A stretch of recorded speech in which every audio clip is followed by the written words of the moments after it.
신약성경 에베소서 5장 1절부터 21절까지 말씀입니다. 우리 읽어드리도록 하겠습니다. 봉독하겠습니다. 그러므로 사랑을 받은 자녀같이 너희는 하나님을 본받는 자가 되고 그리스도께서 너희를 사랑하신 것 같이 너희도 사랑 가운데서 행하라. 그는 우리를 위하여 자신을 버리사 향기로운 제물과 희생 제물로 하나님께 드리셨느니라. 음행과 온갖 더러운 것과 탐욕은 너희 중에서 그 이름조차도 부르지 말라.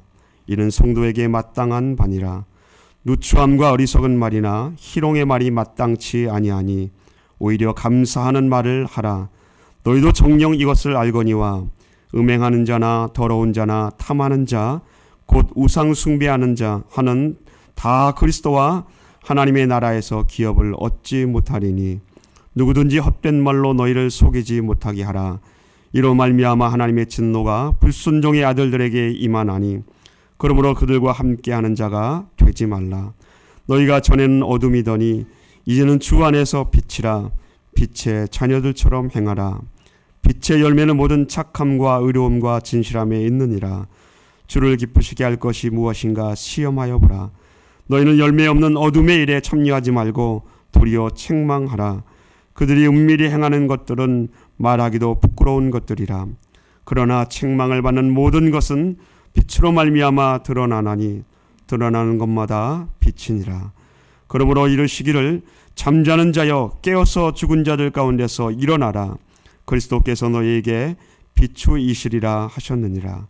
그런즉 너희가 어떻게 행할지를 자세히 주의하여 지혜 없는 자같이 하지 말고 오직 지혜 있는 자같이 하여 세월을 아끼라. 때가 악하니라. 그러므로 어리석은 자가 되지 말고 오직 주의 뜻이 무엇인가 이해하라. 술 취하지 말라. 이는 방탕한 것이니 오직 성령으로 충만함을 받으라.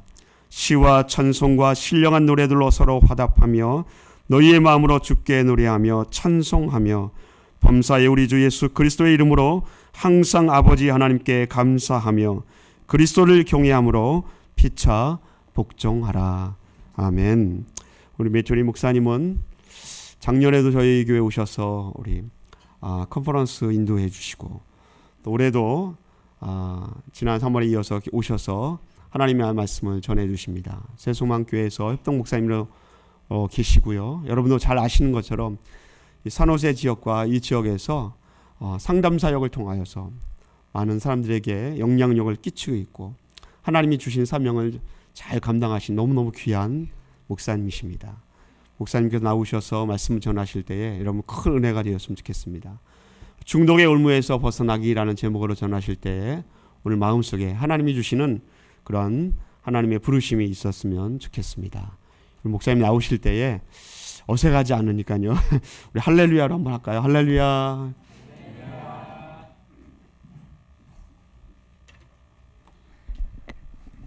할렐루야. 예, 아버지 날인데 오늘 또 중독에 대해서 말씀을 전하게 되었습니다. 사실은 이 중독이라는 것이 여자분들보다 남자분들에게 더 심하게 나타나는 건 사실입니다. 그래서 남자분들이 좀 잘 들었으면 하는 그런 마음도 있습니다. 그래서 좋은 아버지가 되고 좋은 아버지로서 가정에서 하나님이 원하시는 가정의 노릇을 잘 하시는 그런 은혜의 시간이 우리 남자분들에게 더 많이 이 아침에는 넘쳐나기를 기원합니다. 기도하겠습니다. 하나님 감사합니다. 저희들 사랑하셔서 오늘 귀한 주일을 허락하시니 감사합니다. 특별히 아버지 날입니다. 하나님 아버지들을 저희들에게 허락하시니 감사합니다. 또 하나님께서 저희의 아버지가 되시니 또한 감사합니다. 저희들 말씀을 전하고 말씀을 드리려고 하는데 이 시간 주님께서 함께 하시고 저희들에게 큰 은혜로 더하여 주시기를 주여 간절히 기도드립니다. 예수님 받들어 기도드렸습니다. 아멘. 저희가 사는 이 현대 사회는 중독이 너무나 만연하게 일어나고 있고 저희 가정을 점차 파괴하는 그런 주범이 되고 있습니다. 여러 가지 중독이 있는데 마약 중독, 술 중독, 도박 중독, 포르노 중독, 성 중독이라고도 하고요, 사랑 중독이라고도 합니다. 게임 중독이 있고 쇼핑 중독 등등등 여러 가지 중독증이 있습니다. 이 중독을 이야기하려고 설교 준비를 하면서 제가 중독을 관한 상담을 한 분들을 쭉 한번 생각하는 시간이 좀 있었습니다. 너무나 가슴 아픈 사연들이 너무나 많은데요. 그 중에 한 가지 생각나는 것이 우리 젊은 대학생이었을 것 같습니다. 좀 오래전 일인데 중독증 때문에 저한테 왔는데 그만 마약 과다복용으로 심장마비로 사망한 사건이 있었습니다. 그 친구는 뭐 이런 거 괜찮다고 계속 저에게 자기는 괜찮다고 그렇게 이야기를 했는데 제가 그렇게 만류함에도 불구하고 마약을 그날 또 했는데 메스앰페타민이라는 마약을 했습니다. 한국말로는 필로폰이라는 거죠. 그 약은 이렇게 잘못 먹으면 복용을 하면은 그 자리에서 심장마비로 사망을 합니다. 그래서 이 친구 같은 경우가 그런 경우가 됐는데 굉장히 안타까운 그런 시간들이었습니다. 저희 개인적으로는. 마리화나가 합법이 됐죠.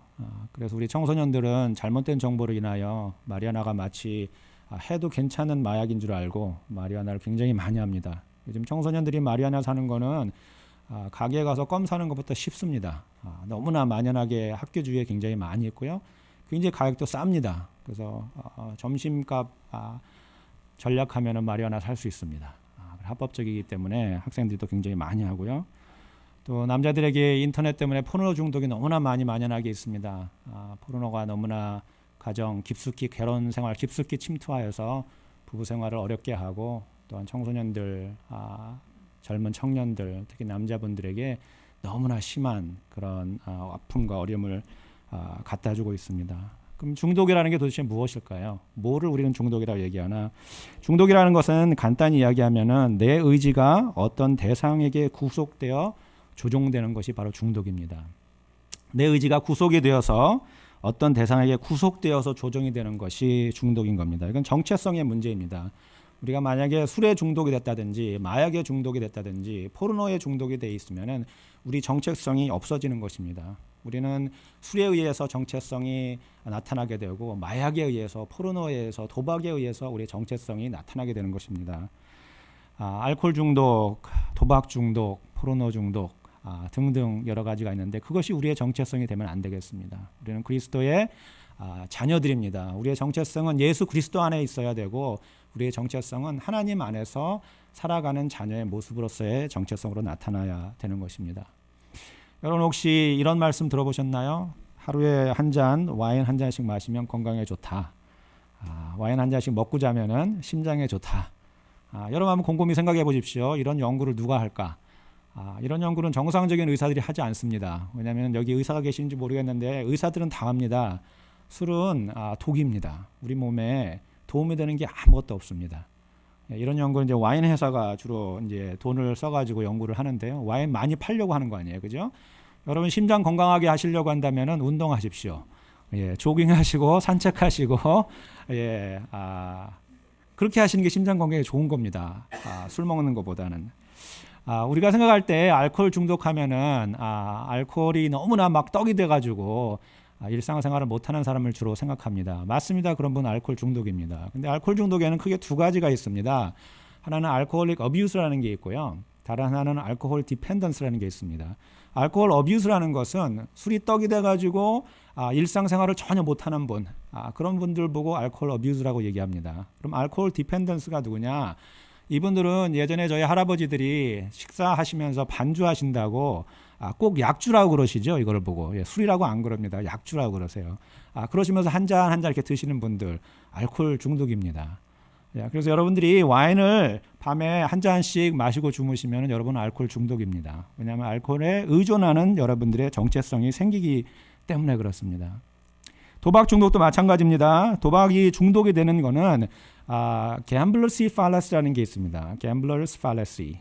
gambler's fallacy가 뭐냐면은 바로 이런 겁니다. 내가 한번 도박을 했는데 졌습니다. 지면은 다음에 딸 것 같은 느낌이 들어요. 한 번에서 지면은 다음에 이길 가능성이 높을 거라는 착각에 빠지는 겁니다. 그래서 우리가 자꾸 로또를 사는 거예요. 오늘 샀는데 오늘 안 된 거예요. 다음 주에 사면 될 것 같아요. 다음 주에 샀는데 또 안 된 겁니다. 그 다음 주에 사면 또 될 것 같아요. 그래서 점점 내 마음속에는 내가 여태까지 많이 졌기 때문에 내가 다음에 이길 확률이 점점 높아진다고 착각에 빠지게 만드는 것이 바로 gambler's fallacy라는 겁니다. 그래서 중독이 계속되는 거죠. 그래서 우리도 모르게 계속해서 로또 복권을 사는 거예요. 여러분들이 매번 로또를 사실 때마다 여러분들이 당첨된 확률은 항상 똑같습니다. 그 확률이 뭔지 아세요? 여러분들이 길 가다가 비가 오는 천둥번개가 오는데 벼락을 맞습니다. 그 벼락 맞는 것보다 확률이 더 어렵습니다. 로또 맞히는 가능성이. 근데 우리는 계속 사요. 그리고 슬롯 머신 가가지고 계속 25전 집어넣어요. 집어넣으면 다음 집어넣으면 될 것 같아. 하나만 더 집어넣으면 또 될 것 같아요. 계속해서 집어넣는 이런 증상들이 바로 중독입니다. 근데 정체성이 완전히 망가져버리고 완전히 없어져버리는 그런 안타까운 일들이 일어나는 거죠. 그럼 왜 중독이 생길까요? 중독은 유전적인 것과 환경적인 요소가 두 개 다 포함이 되어 있습니다. 여러분들의 부모님이 알코올 중독이었으면은 여러분들 알코올 중독될 가능성이 굉장히 높은 겁니다. 한국에는요 여러 가지 술 때문에 어려운 점들이 굉장히 많은데요. 삼성경제연구원이 연구한 결과에는 한국의 직장인 4분의 1이 알코올 중독이라고 합니다. 그리고 직장인 4분의 1이 알코올 중독이기 때문에 한국 경제가 연간 14조 원의 손해를 보고 있다고 합니다. 이게 무슨 말인가 하냐면은 한국은 보통 퇴근을 하고서는 이제 술을 마십니다. 업무라고 이야기를 하죠. 그래서 술을 마시면 이제 술이 떡이 돼까지 이제 마셔요. 그러면 이제 새벽에 이제 집에를 가는 거예요. 새벽에 가는데 아침 또 일찍 일어나가지고 출근을 해야 되잖아요. 아침 일찍 일어나서 출근을 하면은 아직 술이 덜 깼습니다. 막 속도 느글느글하고 속도 아프고 술도 안 깨가지고 비몽사몽간으로 오전 시간을 보냅니다. 그래서 점심 시간이 되면은 점심을 간단히 먹고 사우나에 갑니다. 그래서 좀 몸을 조금 풀죠. 그러면은 이제 오후에 잠깐 몇 시간 정신 차리고 일을 하는 거예요. 일을 하고 퇴근하면 또 가서 술을 마십니다. 이런 일이 반복적으로 일어나는 거죠. 그래서 아침 시간에는 직장인들이 제대로 업무를 보지 못한다고 합니다. 그래서 이렇게 14조 원의 손해를 보는 건데 이 통계가 10년 전의 통계입니다. 그럼 지금은 얼마나 되는지 한번 상상을 해보십시오. 어마어마한 양의 돈이 손실을 가지고 오는데 그럼에도 불구하고 한국 사람들은 술 먹는 거 굉장히 좋아합니다.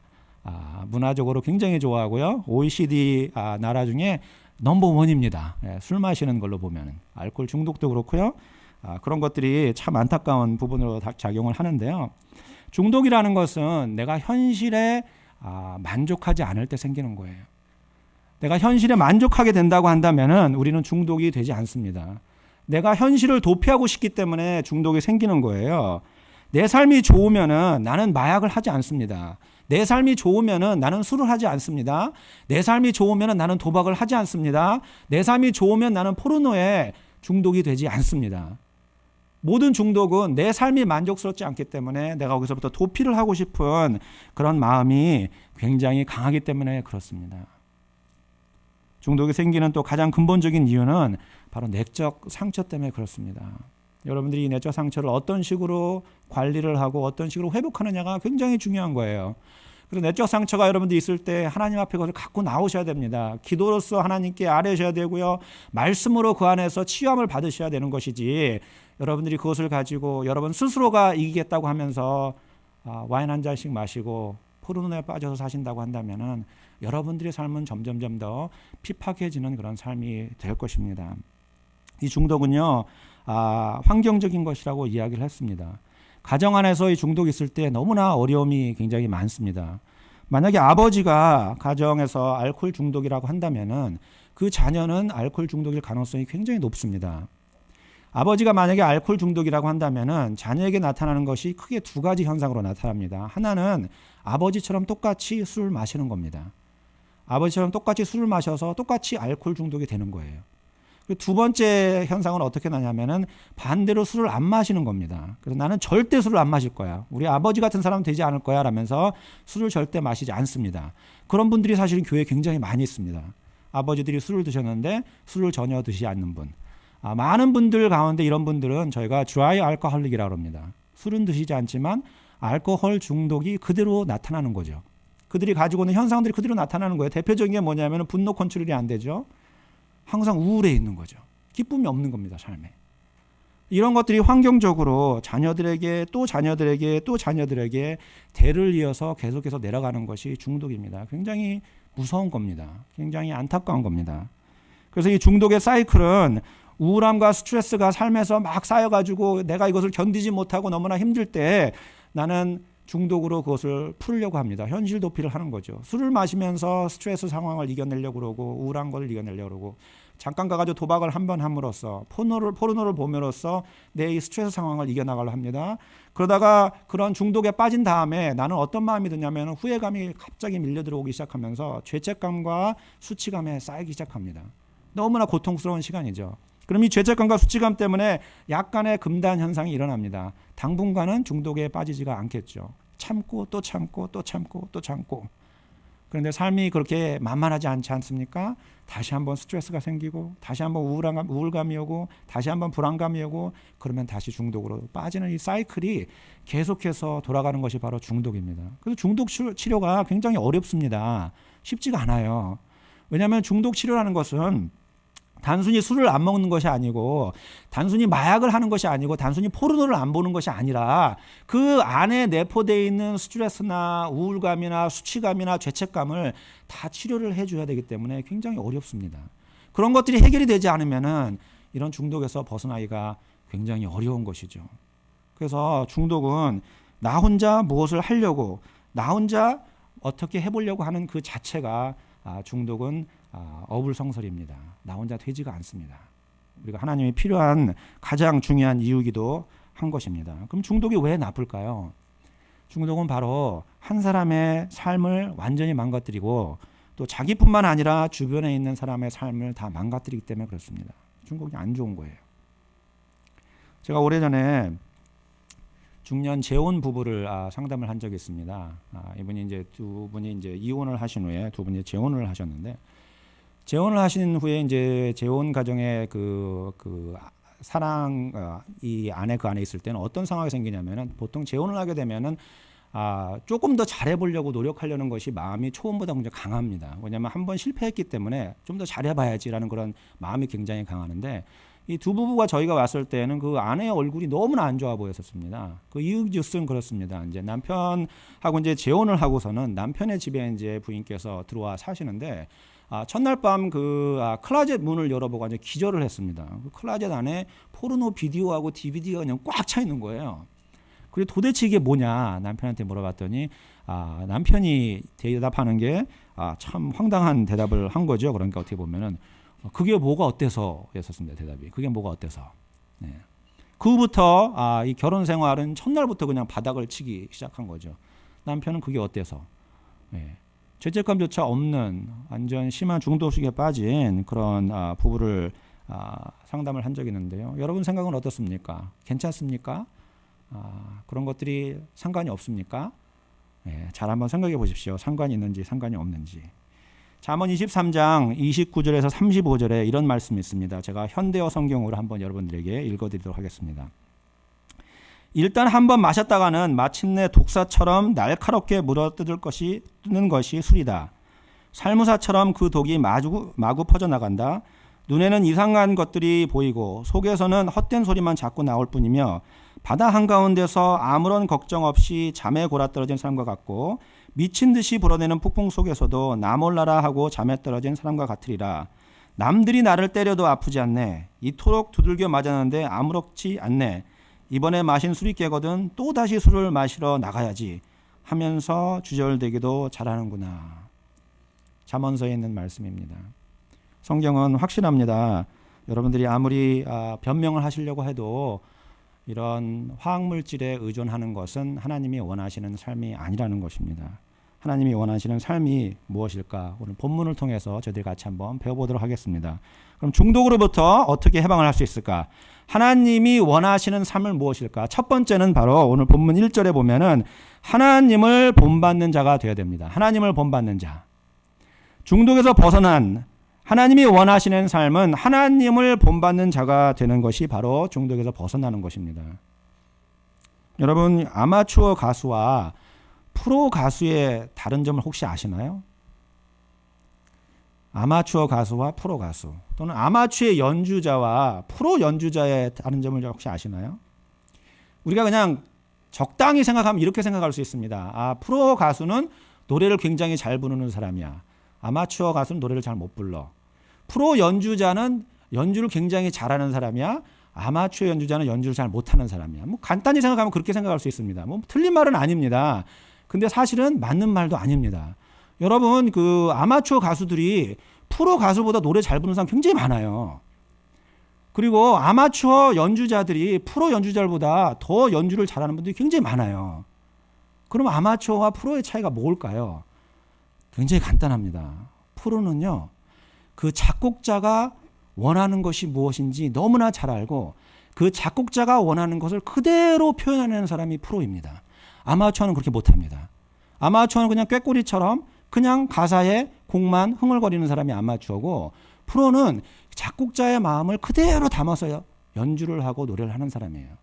여러분, 사라 창이 그렇게 바이올린을 잘 치는 이유가 바이올린 기술만 좋아서 그러는 것이 아닙니다. 요요마가 첼로를 그렇게 잘하는 것이 첼로의 기술만 좋아서 그러는 것이 아닙니다. 이런 사람들은 베토벤의 곡을 연주한다 그러면은 베토벤이 왜 이런 곡을 연주하고 어떤 심정에서 어떤 상황으로 또 무엇을 전달하고자 하여 이런 곡을 작곡을 했는가를 너무나 잘 알고 그것을 정확하게 그대로 표현하는 사람이 바로 프로 연주가입니다. 우리 그리스도인은 프로페셔널이 돼야 돼요. 우리는 아마추어의 삶을 살면 되지 않습니다. 우리는 프로페셔널 삶을 살아야 됩니다. 우리는 창조주 하나님이 우리에게 어떤 삶을 살라고 이야기하는 것을 정확하게 알고 그것을 정확하게 우리 마음속에 담아가지고 정확하게 우리의 삶을 살아내는 사람, 그런 사람이 바로 하나님을 본받는 자가 되는 것이에요. 그런 사람이 바로 중독으로부터 해방이 되는 거고 하나님이 원하시는 삶을 사는 사람이 되는 것입니다. 프로처럼 살아가는 삶, 우리의 창조주가 원하는 그런 삶, 무엇을 원하는지 정확하게 아셔야 되겠죠. 그죠? 웨스트민스터 소요리 문답에서 그것을 저희들에게 알려주고 있습니다. 웨스트민스터 소요리 문답 제1문답에는 이런 질문이 있습니다. 사람의 제일 첫째 되는 목적이 무엇입니까? 라는 질문이 있어요. 사람의 제일 첫째 되는 목적이 무엇입니까? 그리고 답을 저희들에게 줍니다. 답은 뭐냐면은 하나님을 영화롭게 하는 것과 영원토록 즐거워하는 것입니다. 하나님이 우리를 창조하셨을 때, 우리 창조자가 우리를 창조하셨을 때 그 목적은 무엇일까? 여러분 생각해 보십시오.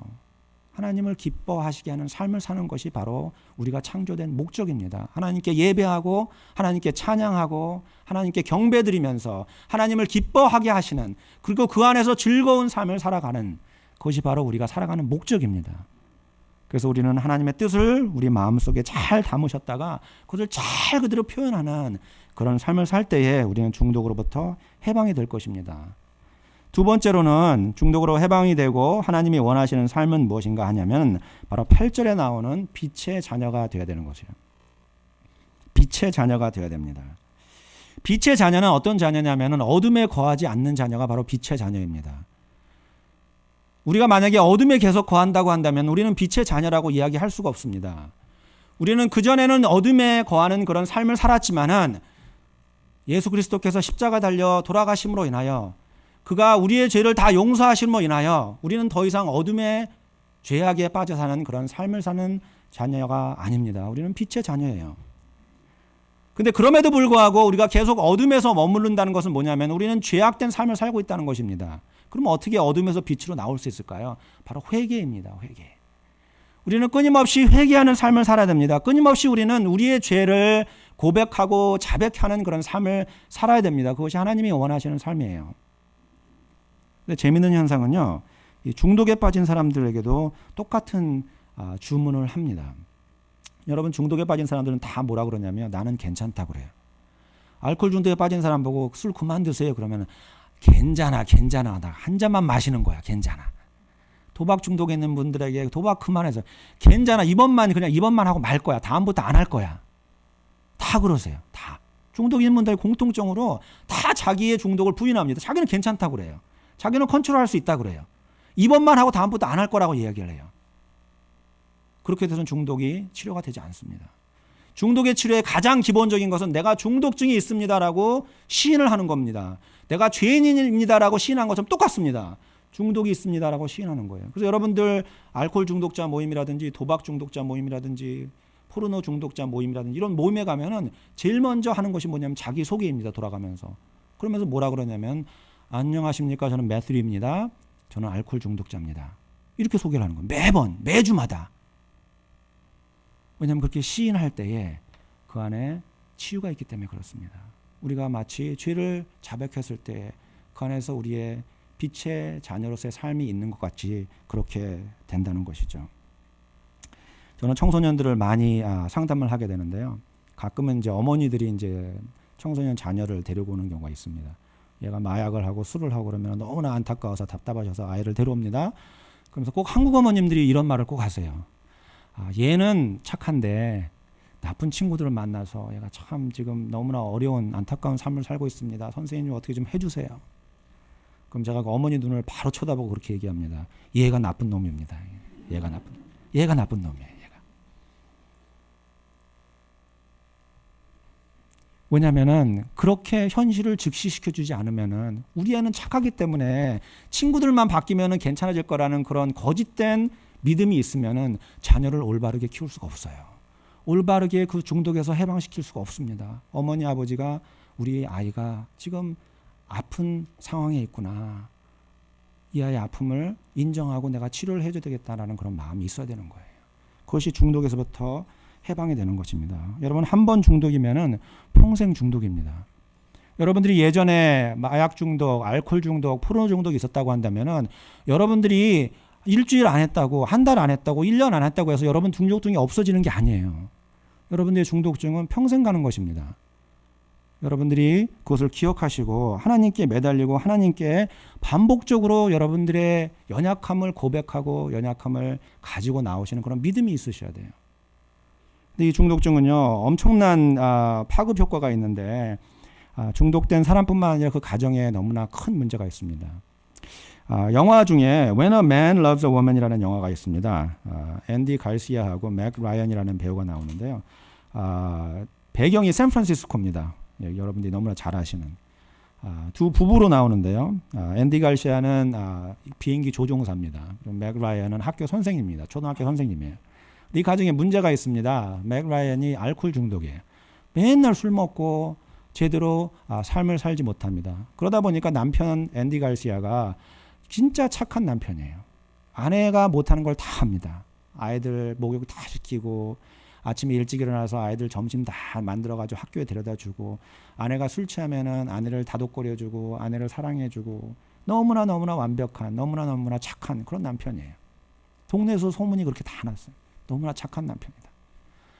근데 하루는 앤디 갈시아에게 이제 문제가 생겼어요. 그게 뭐냐면은 맥 라이언이 알코올 중독에서 이제 치료를 받겠다고 한 겁니다. 그 이유인즉슨 이제 하루는 맥 라이언이 샤워를 하다가 그냥 샤워 부스에서 넘어져 버립니다. 유리창이 이렇게 있는 문에 그냥 넘어져 버려요. 죽다가 살아난 거죠. 정신이 번쩍 들어가지고 이 여자분이 이제 나는 치료를 받겠다, 재활을 하겠다 그래가지고 알코올 중독자 모임을 가고 또 치료를 받으면서 이제 회복을 되는 과정이 됩니다. 근데 회복이 되니까 어떤 상황이 생기냐면은 남편의 문제가 생기기 시작했어요. 자기 정체성이 사라졌어요. 이 남편의 정체성은 술 먹은 아내가 있어야 돼요. 그래야지 착한 남편이 되잖아요. 예. 술 먹은 아내가 있어야지 자기가 좋은 남편인 모습이 보여지고 좋은 아빠의 모습이 보여지는데 갑자기 아내가 건강해져가지고 엄마 노릇을 하고 아내 노릇을 해버리니까 자기 정체성이 사라진 거예요. 그래서 이 부부가 이혼의 위기에 빠져 있는 것입니다. 예. 결말은 여러분들 영화를 한번 보세요. 결말 나옵니다. 예. 그래서 알코올 중독이나 마약 중독이나 포르노 중독이나 한 사람이 중독이 이렇게 빠지면 전체 가정에 굉장히 어려움이 많이 있습니다. 그래서 가족들이 다 치료를 받아야 돼요. 안 그러면 가족이 굉장히 어려운 그런 상황이 되죠. 빅터 프랭클이라는 유명한 정신과 의사가 있습니다. 의미치료라는 요법을 개발한 분인데요. 이분이 유대인이신데 2차 세전 당시에 유대인이었기 때문에 아우슈비츠 수용소에 포로로 이제 잡혀갑니다. 잡혀가는데 이분이 잡혀가기 전에 자기가 평생 연구했던 논문을 갖다가 자기 그 코트 주머니에다 다 집어넣고 갑니다. 그래서 코트를 하나만 입고 가요. 가는데 이제 뭐 여러분들 영화로서 보고 여러 가지로 봤지 않습니까? 너무나 잔혹한 그런 삶을 사는데 가족들도 다 죽어가고 어려운 그런 그 수용소 생활을 하고 있는데 그래도 이 사람이 꿋꿋하게 잘 이겨냅니다. 근데 하루는 나치 그 군인들이 오더니 옷을 다 벗겨가지고 자기의 그 코트를 가져간 거예요. 거기에 생명과 같은 논문이 다 있는데 이 코트를 그냥 가져가 버린 거예요. 그때부터 이 사람이 막 낙심을 하기 시작하면서 우울함이 오고 살기 싫은 거예요. 그러다가 하루는 옆에 죽은 사람의 옷을 자기가 이렇게 입었는데 입고 이렇게 보니까는 그 여기가 뭐가 만져지는 거예요. 안쪽 주머니에서 이렇게 꺼내봤더니 조그만 종이가 이렇게 하나가 있는데 거기에 신명기 6장 4절과 5절이 적혀 있는 거예요. 여러분 다 아시나요? 이스라엘아 들으라. 우리 하나님 여호와는 오직 한 분신 여호와시니라. 유일한 여호와시니라. 너는 내 마음을 다하고 뜻을 다하고 성품을 다하여 내 하나님 여호와를 사랑하라. 그 말씀을 붙잡고 이 사람이 그 수용소에서 살아난 거예요. 말씀을 붙잡고. 그래서 수용소에서 나온 다음에 그가 의미치료라는 것을 내놓았는데요. 우리 삶 속에 의미가 있을 때에 우리는 건강한 삶을 살 수 있다는 거예요. 여러분들은 어떤 의미를 가지고 삶을 살아가고 있습니까? 중독으로부터 해방되고 하나님이 원하시는 삶은 우리가 어떤 의미를 가지고 사는 것일까요? 하나님을 따라가고 하나님만 사랑하고 주 여호와만 사랑하는 그런 믿음이 있다고 한다면은 우리는 이 모든 것에서부터 해방이 될 것입니다. 세 번째로는 오늘 본문을 통해서 아는 것은 뭐냐면은 지혜 있는 사람이 되어야 됩니다. 15절에 나와 있습니다. 중독으로부터 해방되기 위해 하나님이 원하시는 삶을 살기 위해서는 우리는 지혜 있는 사람이 되어야 됩니다. 하나님께서는 우리에게 하나님을 아는 지혜를 허락하셨어요. 우리가 살아가면서 우리가 믿음이 있든 없든 우리는 창조주가 있다는 것을 압니다. 우리가 교회를 다니든 안 다니든 우리는 창조주가 있다는, 하나님이 있다는, 어떠한 큰 나보다 더 높은 곳에 계신 분이 있다는 것을 직감적으로 우리는 압니다. 그것이 하나님이 인간에게 준 지혜예요. 우리는 그 지혜가 있는 사람이 되어야 됩니다. 하나님을 바로 섬겨야 되는데요. 하나님께서는 이 세상을 창조하실 때에 무질서에서 질서로의 삶을 우리에게 주셨어요. 아무것도 없는 무질서에서 하나님께서는 태양을 창조하시고 별을 창조하시고 지구를 창조하시고 바다를 창조하시고 동물을 창조하시고 사람을 창조하시고 아무것도 없는 곳에서 무질서에서 질서를 만들어가는 그런 삶을 우리에게 보여주셨습니다. 그러면서 하나님께서 아담에게 첫 번째 일을 맡기십니다. 그 일이 뭔지 아세요, 여러분? 동물의 이름을 짓는 거예요. 너 동물의 이름을 져라. 동물들이 막 뛰어다니는데 다 다른 동물인데 얘네들이 무슨 동물인지 모르는 거예요. 그냥 뛰어다니는 거예요. 무질서에서 아담에게 질서를 가르쳐 주려고 그러는 거예요. 너는 호랑이 해라. 너는 사자다. 너는 토끼네. 너는 악어고. 하나님께서는 아담에게 무질서에서 질서가 이런 것이라는 것을 가르쳐 주시는 거예요. 하나님께서 무질서에서 질서를 창조하신 것처럼. 지혜 있는 사람이 된다는 것은 이런 무질서에 있는 중독된 삶에서 질서의 삶으로 들어오는 것입니다. 이 질서의 삶은 바로 하나님이 원하시는 삶이에요. 하나님이 우리에게 주시려고 하는 그런 삶입니다. 그렇게 사는 것이 지혜 있는 삶이에요. 제가 교회에서 굉장히 안타깝게 생각하는 것 중에 하나는 건 뭐냐면은 교회가 더 이상 간증을 하지 않는다는 거예요. 여러분, 초대교회는 간증이 굉장히 많았습니다. 목사가 이렇게 설교 안 했어요, 초대교회는. 여러분들이 이렇게 앉아서 설교 듣지 않았어요. 동그랗게 앉아가지고 같이 떡을 나누면서 같이 그동안 한 주간 어떻게 그리스도인의 삶을 살았는지 간증하는 것, 그것이 교회의 모습이었어요. 근데 우리는 더 이상 간증하지 않아요. 목사님이 간증을 부탁하면 목사님 간증할 거 없는데요. 무슨 간증할 거 없대요. 이게 무슨 말일까요? 둘 중에 하나예요. 그리스도인의 삶을 살지 않았든지 간증할 거 있는데 거짓말하든지. 둘 중에 하나예요. 간증이 많이 나와야 됩니다. 그래서 매주 여러분들이 간증을 하셔야 돼요. 그렇게 간증을 할 때 어떤 놀라운 효과가 생기냐면은 우리 삶의 무질서가 질서가 돼버려요. 우리 삶의 무질서가, 내가 간증을 하면 어떻게 되나요? 생각을 해야 되고 기도를 해야 되고 준비를 해야 되고 내 복잡했던 머리에 있는 생각들을 정리를 해야 돼요. 그래야지 간증을 할 거 아니에요. 그죠? 그 말할 때 정리가 돼서 나오는 거예요. 그럼 내가 이런 것들을 고쳐야 되는구나. 이런 것들이 잘못됐구나. 라는 것을 하나님께서 간증을 통해서 나에게 가르쳐 주시는 거예요. 내 삶을 자랑하려고 그러는 것이 아니라, 그죠? 나의 연약함을 내놓았을 때에 하나님께서 나의 무질서적인 삶을 질서의 삶으로 만들어 주시는 겁니다. 그것이 간증이에요. 여러분, 간증 많이 하십시오. 좋은 겁니다. 여러분들 위해서 좋은 거예요. 하나님께서 우리에게 하라는 것은 사실은 가만히 생각해 보시면은 다 우리를 위해서 그러는 거예요. 우리가 회개하는 게 하나님께 무슨 이익이 있겠습니까? 그죠? 우리가 기도하는 게 하나님께 무슨 이익이 있겠어요? 우리가 성경 말씀 보는 게 하나님께 무슨 이익이 있겠어요? 대견하긴 하겠죠. 그죠? 예. 근데 다 우리를 위해서 그러는 거예요. 여러분과 저를 위해서. 우리의 삶을 위해서, 우리의 행복을 위해서, 우리의 기쁨을 위해서 그렇게 하는 것이죠. 네 번째로 오늘 본문을 통해서 우리가 배울 수 있는 것은 뭐냐면은 성령 충만을 받아야 되는 것입니다. 18절에 중독으로부터 해방된 삶을 사는 것은, 하나님이 원하시는 삶은 성령 충만 받으셔야 됩니다. 성령이 늘 우리 안에서 충만하게 역사하신다고 한다면은 우리는 중독으로서의 삶으로부터 해방이 될 것입니다. 우리 생각에는요, 중독이 뇌의 화학작용 때문에 그렇다고 생각을 해요. 뇌가 어떻게 좀 그 호르몬이 잘못돼가지고 이렇게 중독이 됐다. 뭐 틀린 말은 아닌데 또 맞는 말도 아닙니다. 왜냐하면은 여러분들이 그 치과라든지 아니면 수술 받으실 때, 아니면 수술 받고 회복하실 때 진통제 여러분 다 맞으시잖아요, 그죠? 다 마약입니다. 그게 다 필로폰이에요, 마리화나예요, 다 마약이에요. 근데 여러분들 그런 경험 있는 분들 중에 마약 중독되신 분 계시나요, 혹시? 여러분 치과 갔다 오신 다음에 마약 중독되신 분 계세요? 네. 없으시길 바래요. 간혹 있으세요. 간혹 일부러 그렇게 가시는 분들 계세요. 일부러 안 아픈데 아프다고 얘기해서 약 타오는 분들이 계세요. 중독된 분들이에요. 근데 대체적인 정상적인 분들은 수술을 받고 진통제 맞고 뭐 그렇게 해도 중독이 안 돼요. 그런 데는 이유가 있습니다. 그 이유를 밴쿠버 대학교의 브루스 알렉산더라는 교수가 연구를 한 건데요. 쥐를 가지고 방 안에다 이렇게 넣어놓고요. 물을 2병을 줬습니다. 하나는 그냥 건강하게 우리가 그냥 마시는 생수, 다른 하나는 마약을 탄 물. 2병을 이렇게 줬어요.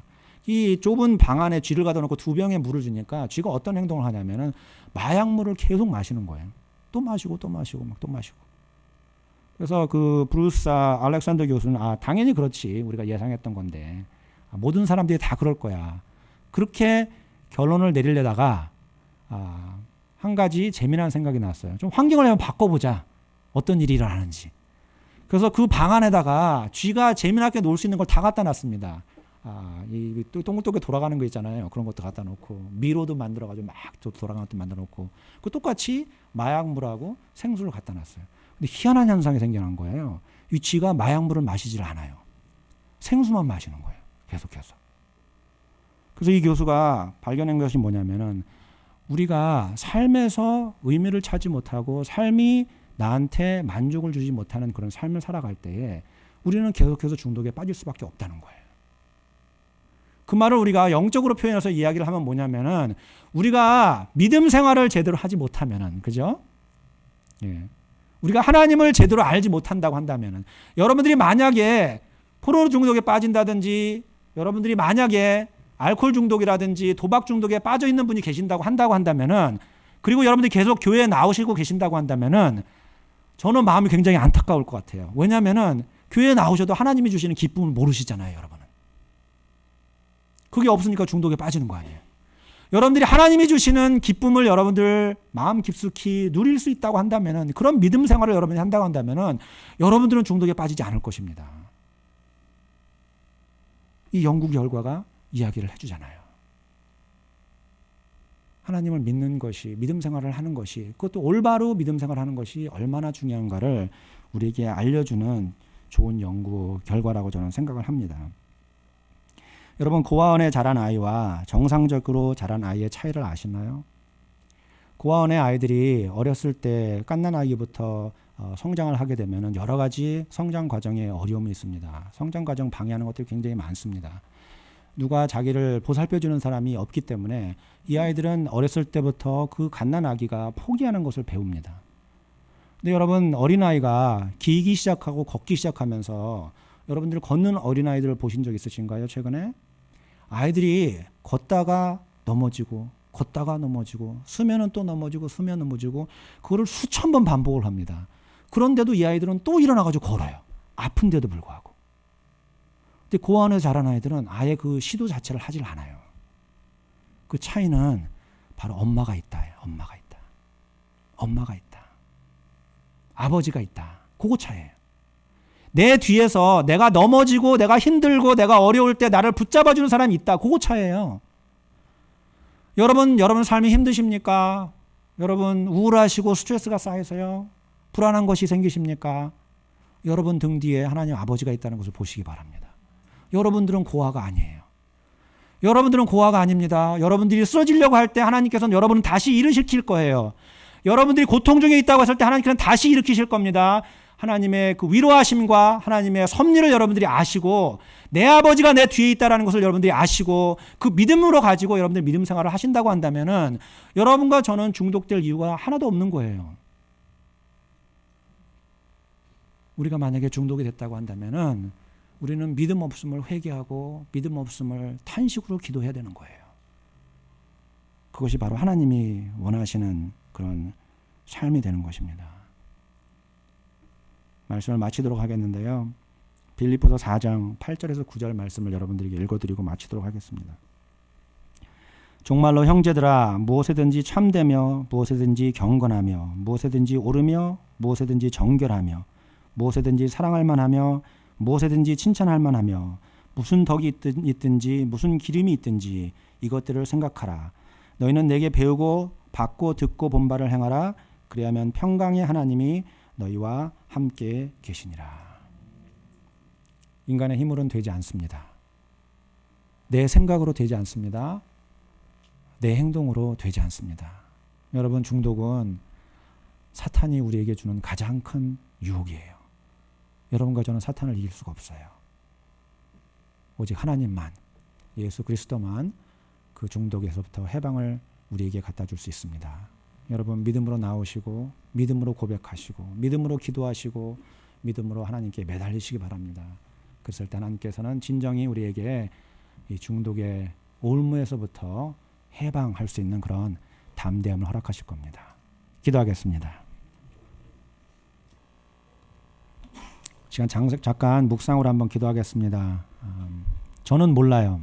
여러분들 옆에 있는 사람들도 몰라요. 여러분들이 어떤 중독으로 어려워하는지 아무도 몰라요. 근데 하나님은 아세요. 하나님은 지금 여러분 한 사람 한 사람을 개개인으로 지금 바라보시면서 여러분들이 어떤 중독에 빠졌는지 다 아세요. 여러분들이 아무리 속이려고 해도 이 시간 하나님께 회개하는 시간을 갖도록 하겠습니다. 하나님, 제가 믿음이 없어서 이렇게 중독에 빠져 있습니다. 나에게 믿음을 주십시오.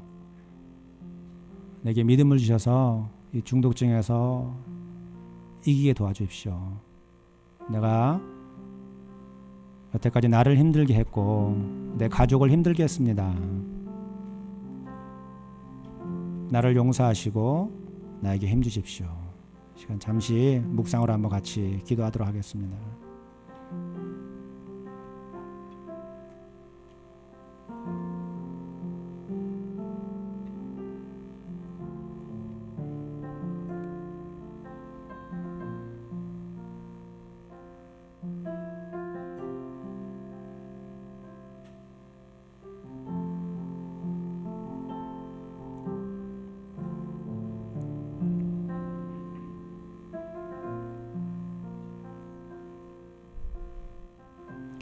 하나님, 이 시간에 기도합니다. 저희들이 믿음이 없어서 하나님이 주신 기쁨을 저희들이 만끽하지 못하여서 세상 사람도 다 아는 그 중독에 빠져 있습니다. 아버지, 용서하시고 아버지 하나님, 주님이 주신 기쁨 안에서 해방이 될 수 있도록 저희들에게 믿음을 허락하여 주시길 주여 간절히 기도드립니다. 나 혼자는 할 수 없습니다. 하나님, 저희들에게 능력을 주셔서 오직 성령 충만함을 주셔서 이것을 이길 수 있도록 허락하여 주실 주여 간절히 기도드립니다. 그리하여서 저희들 삶 속에 주님을 찬양하는 그런 놀라운 은혜와 주님을 간증하는 놀라운 은혜들이 매 순간마다 많이 나타날 수 있도록 붙잡아 주실 주여 간절히 기도드립니다. 예수님 받들고 기도드렸습니다. 아멘.